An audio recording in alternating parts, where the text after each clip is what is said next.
Welcome back. We all know old habits die hard. For President Obama, he tried and mostly succeeded, we're told, in kicking his smoking habit. For President Trump, his Twitter addiction shows no sign of waning. We wake up just about every morning these past couple of weeks, first of the new presidency to the most powerful man on the planet sending tweets that alter the course of the world's day, whether he's justifying an executive order like this one on Monday. Quote, if the ban were announced with a one-week notice, the bad would rush into our country during that week. A lot of bad dudes out there. Or his favorite type of tweet, attacking what he sees as the biased mainstream media, like this, just yesterday. After being forced to apologize for its bad and inaccurate coverage of me after winning the election, the fake news at New York Times is still lost. Not exactly accurate, but that's okay. It's for fun. The Oval Office has not changed how President Trump communicates online, nor has the presidency changed the new president's penchant for injecting a little New York attitude into stately Washington. But we had tremendous success on The Apprentice. And they hired a big movie star, Arnold Schwarzenegger, to take my place. And we know how that turned out. The ratings went right down the tubes. And I want to just pray for Arnold, if we can, for those ratings. That was at an annual event, the National Prayer Breakfast. He also said, what the hell, at that event. To his critics, that's galling. They say not presidential. To Trump supporters, especially his insiders, they say that's who he is. It's part of his appeal. He throws PC out the window, and that's why he got elected, because he talks in a way that mainstream America can understand. What have we learned in the first 2 weeks about, lots of things are transactional to this president. What is he trying, what is this about? I mean, your former newspaper and your current newspaper have come under fire from him in the past couple of weeks. Must be fun. I think several things. Trump is going to be Trump, but this is a real asset to him with the voters and with his base. His advisors are frustrated because they work very hard to modulate something to strike a professional or presidential tone, and he undoes it all with a well-timed early morning tweet. But one problem that sort of average Americans have with politicians is you get the sense that when they're on stage or they're in public, they're not saying what they would say when they get in the car with their aides or their advisors. You especially thought that with Hillary Clinton, in part because her aides were always saying, if you could only see her in private, she's such a different, funny person. But what people like about Donald Trump is with his tweets and with some of his public pronouncements, you get the sense that this is who he is. When he gets back in the residence, when he gets in the Oval, when he's in the motorcade, he's saying the exact same stuff. And they like that authenticity, even if they don't always like the tone or the language. But it's still a risk that Twitter, using Twitter, I mean, of course, you look at some of the polls, a lot of voters don't want him to continue the tweets. A lot of even younger voters in particular.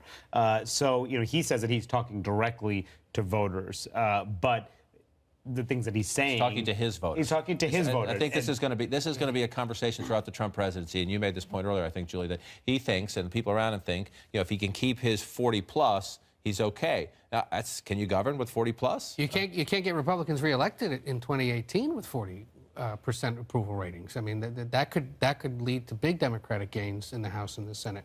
But he's keeping his promises. He said he was going to try to make changes on Obamacare, start building the wall, making all these other changes, talk tough to Iran. He's doing it. At the same time, the first couple weeks of a presidency are always chaotic. This is particularly chaotic, but you do have a lot of churn. You do have a lot of new policy proposals coming out.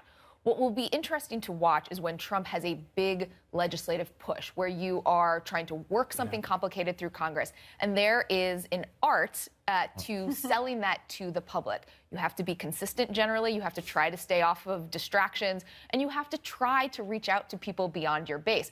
When we really get into the push to repeal and replace Obamacare, when we get into tax reform, how will those efforts line up with a president who can't really seem to stay focused and stay on message? And will Twitter be used to his advantage there? Will he go after some people who are wavering? Maybe that won't work, but maybe some people won't waver because they're worried that Donald Trump's 20 million followers will start to attack them on Twitter. So maybe it works as a discipline tool in that regard. But at the same time, it could put off some folks. He's already been attacking John McCain and Lindsey Graham on Twitter. What will they be on some of the key issues when they actually have to make big decisions? In the Obamacare debate, my one piece of advice, not in the advice was don't say if you like your doctor, you can keep your doctor. The world is digesting this as well. I want to show the cover of Der Spiegel, German magazine. They have an American First cover, if we could put it up on the screen there. And it's not a nice thing. It's not a nice characterization, depiction of the new president here. But even at home, as the world's trying to digest, Time this week puts on the cover Steve Bannon. Donald Trump likes to brag about how many times he's been on the cover of Time. Steve Bannon as the great manipulator. Everybody here has done reporting on the competing factions within this administration. There's a great story in the Post today about this. Steve Bannon is clearly the America First. Steve Bannon is clearly the person, he was in the room when the Australia call was made, who was telling the president this is a bad deal, taking these refugees in. But then you also hear of Ivanka getting to her father, because there was some talk they were going to reverse LGBT protections. And so what are we seeing in this White House? Is it you know, Steve Bannon goes to the bathroom, Ivanka runs into the Oval Office? I mean...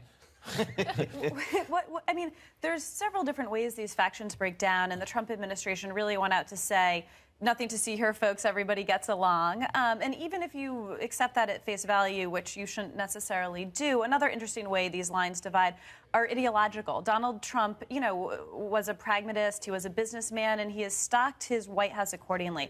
And so he's taking advice from social conservatives like Vice President Mike Pence. And then he also has this huge Wall Street faction, you know, who hail from Manhattan, and they come in with sort of that progressive liberalism on social issues, and that's where you'll see sort of the impulse of Ivanka or someone like that, or some of these other advisors who may push him to the left. And depending on the day, you don't know who Trump's going to go with. It's a feeling out process the first 2 weeks. Everybody sit tight. Next, what's a Trump state Democrat? Think Supreme Court fight and any effort to replace Obamacare.